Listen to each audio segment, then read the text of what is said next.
Artist Journal, August 22nd, 2022. My name is Adrian Pocobelli, your artist reporter on the scene once again, checking out Tezos, where again, big things are happening. As I was saying on Twitter, it's happening. It is happening, and we're back to Louis Osborne here. We are back to Louis Osborne, because the reason I'm back to Louis Osborne is because I think what's happening with him is the model. This is what's going to happen to everybody else, or at least everybody that is lucky enough to quote unquote make it. And I think that's going to be a lot of us. A lot of us.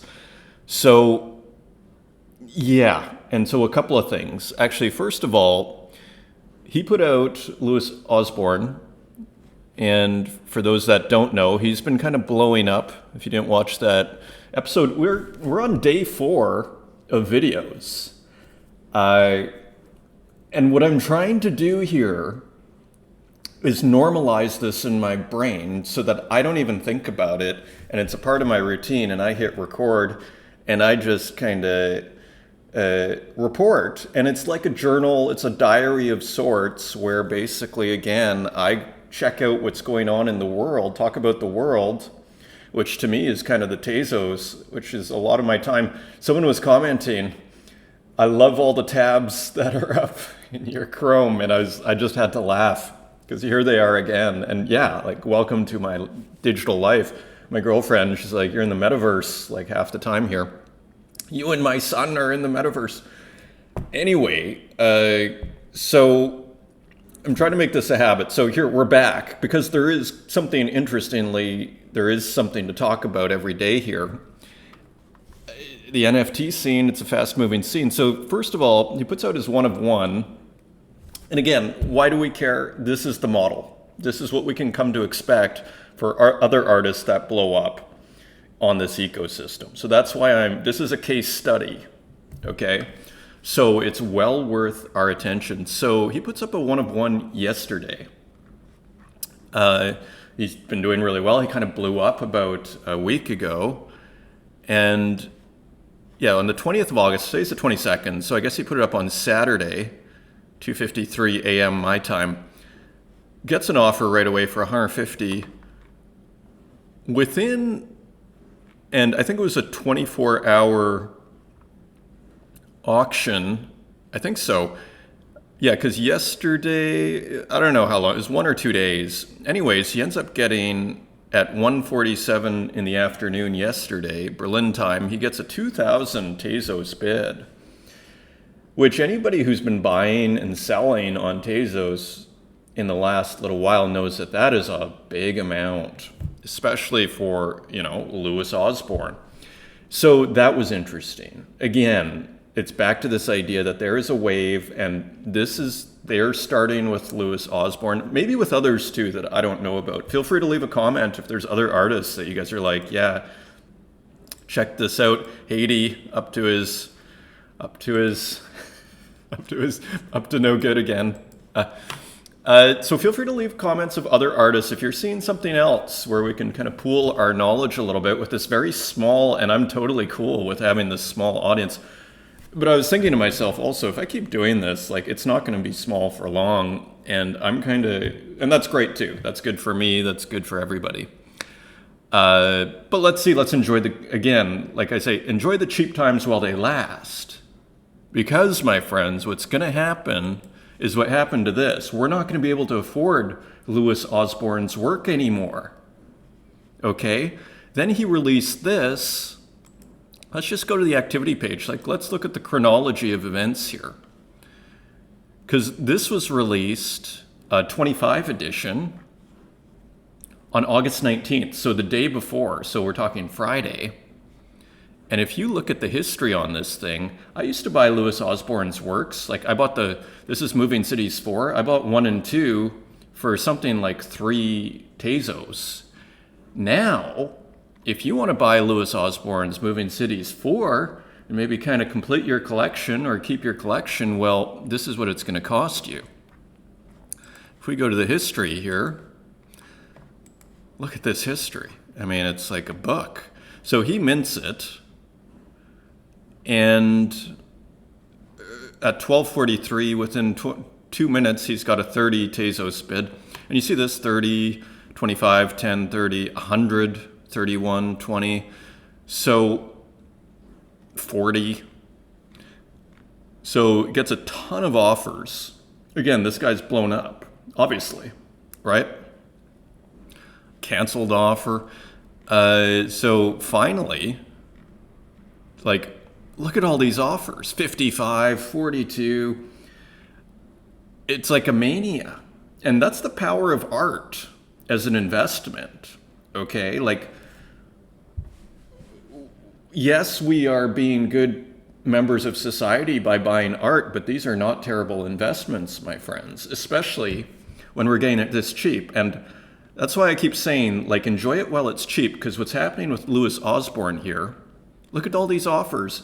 We're going to be priced out soon, or at least the middle class, who can now afford to buy art on Tezos, and buy it while you can, is my advice to you. Not financial advice, just my thoughts, my opinion, which you shouldn't take as financial advice. But that's my take. That's how I see the world. Buy it while you can, because I never bought art until, frankly, 5 months ago, when I landed on this platform, because I couldn't afford it, or I couldn't justify it. Let's put it that way. Yeah, I could buy one piece of art. So now, to complete our narrative here, Louis Osborne, so he finally starts accepting offers at, at 5 o'clock. I think he minted at 12. So at noon, so 5 hours later, like 100 offers later, 150, 75, 69, 55, 50, 48. So the lowest was 43 Tezos when I was paying, like, let's say 3 or 4 max a month ago. So am I going to spend 43 Tezos and fight it out with all these people when there's so much other great art on the platform? No. But eventually, like, give it a year. I mean, we see changes happening pretty quickly here. What are these prices going to be in a year? As long as society holds together, is my question for you. And even if society doesn't hold together, we're going to have some of the most precious assets, I would argue, in our society, which is the digital art revolution. We're going to have a major chunk of it. We're going to have, like, what are going to be iconic works. They exist on this platform. That is my conviction. Okay? And maybe this sounds pretentious, but as someone who has grown up in museums, my parents, that's what they did. They would go to museums. Okay? And I am telling you,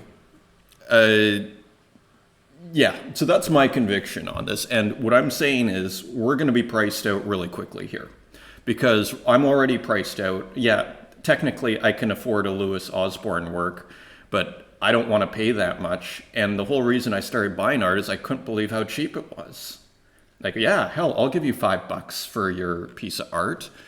Now, but I'm not going to give you like 100. And like, all of a sudden that's a different class, or I will if it's a very precious work of art. I gave Guy with the most likes, I think I gave him 700 Tezos the other day. That's probably the most I've ever spent on Tezos, but Die with the most likes sells for $15,000 on Ethereum. If I can get a one of one on Tezos for 1,400, frankly, I'm laughing. Okay, like, am I worried that I'm not going to be able to get rid of that? No. So that's both a exciting addition to the collection, and it's also a fabulous investment. It's just arbitrage over people that are still figuring Tezos out. He's on super rare. Look at his price list, and then go to the Tezos, and you're going to be like, oh wow, there's some deals here. So you see all this action. So it's happening. That's what I'm calling this video. Just to kind of finish on Louis Osborne here before I touch just a couple other artists. So it's interesting also to watch when you have a big sale like that, what is happening. Like, look, he sold this one for 80 Tezos. 79 Tezos 12 hours ago. This is the mint from Friday. He's going to soon be, like, I mean, if he keeps this up and it's not just some sort of temporary wave, yeah, like he's printing money and he's going to be able to sell these things for like 40 Tezos as a mint price, an addition of 25. So that is happening. Then we got, I guess this looks like an old one. I don't know what this bang is here. Automation, one of the first ones I ever picked up, that's 45. Edition of 550 selling for 2, okay. Edition of 100 selling for 10. So he's doing well, and he continues to do well. I'm a little more organized today. I still got my eye from a market perspective on Adelia, who I think is just, again, this kind of native internet artist that I think just kind of, she just kind of captured I almost want to call it archetype of this kind of manga poetry. It's like she took the anime manga style and turned it into a kind of narrative painting poetry in the form of almost kind of cartoonish sort of works. But I don't mean that at all. Like, I'm a huge fan, and I just spent like 95 Tezos on her Genesis piece. So, yeah, but I guess the reason I want to bring her up again is I think she's going to be one of the next. If not, she already is. Like, look at these sales, 1 hour, 5 hour. These are small sales right now, but she's making a lot of sales on the secondary, 5 hours, 7 hours, 15 hours, and then during 15, like, they're starting to get snapped up, her works. 10 editions of 30, they're starting to get snapped up. So that's interesting. So more evidence. I just wanted to highlight this as kind of like a typically great Tezos work by 3A, 5A, 1A. Just another example. This was released, it was minted, but you can't buy it yet. I think it's part of this, what does it say here? The vending machine event, the Tezos. So I think in a couple of days, I think somehow we're going to have access to this. I wasn't able to figure out all the real art of the deal here. I wasn't able to figure it out, but I'm sure it'll be made really clear to us soon enough so that we can buy this stuff. But look at this, right? Let's just maximize this. Just another great example of what was almost kind of lost in contemporary art, which was narrative painting. At least that's what I'm calling it, where it's just like it's a story in a static image. Okay? You have X-copy commentary. Like, he's got this X-copy work, and then you got Parasite 1 by Xerox. I'm actually not too, like, I know Xerox is like some kind of OG seemingly in the NFT, maybe the Tezos community. I think he just copies works. I'm actually not too familiar with his works, but it seems to have something to do with Xerox NFT or whatever. You see the little creme de creme membership card, the ashtray. And then you see the great portrait, and again, this stuff behind, V for Vanguard, their little group there. Again, this kind of trademark logo of like Yves Saint Laurent or whatever that is, world famous vending NFTs. So just another classic example of, like, this is, people talk of a digital renaissance. To me, this is where it's happening, is in works like this, and these kind of narrative works like this. Is like Renaissance painting, okay? Italian Renaissance painting. We are having a rebirth of that, but not with the squiggles, which are kind of interesting in their own right, but I think highly overpriced. This is where it's happening, okay? And works like this, and this is just one example of many. So congrats to 3A, 5A, 1A for another great work. And this is another final thing. These shows always go way longer than I intend. Just the power of pixel art. So this guy, mech.txt,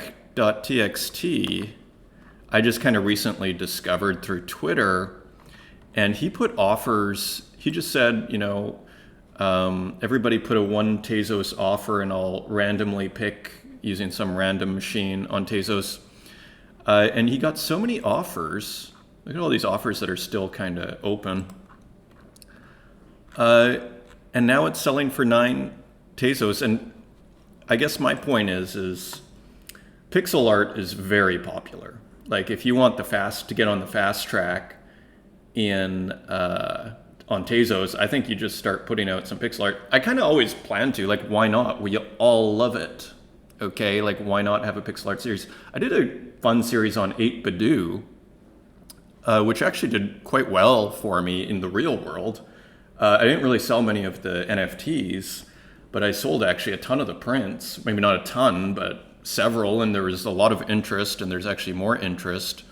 I'll dig those up in a future episode because I don't have those actually handy. And otherwise, just to wrap up here, thanks to Rorich for picking up a copy of Bez. I'm making an edition of 3. There's 1 left. And we also sold yesterday a TR-909 sketch for $350. So I was really thrilled to get rid of one, to sell, to move this product. Again, sales are the best thing ever. So thank you very much to Random GL. You see, I burned a bunch. So now it's an edition of 3, so it's a little more collectible. I'm keeping 1. I realized I kind of want to keep 1 if I'm doing an edition of more than 1. I want 1 for myself for whatever this collection is going to turn into. So there's 1 left on the market. If you are a TR-909 fan and you like kind of a little non-finito pixelish art for you, I'm using Pixel Art Sketchbook in a very wide sense here. Basically, there's square brushes that I'm working with here, or these, these kind of rasterized brushes using, pixel art software. It's a hell of a lot of fun. Anyway, before I go along, thank you once again for joining this week's episode or today's episode. And until next time, take care.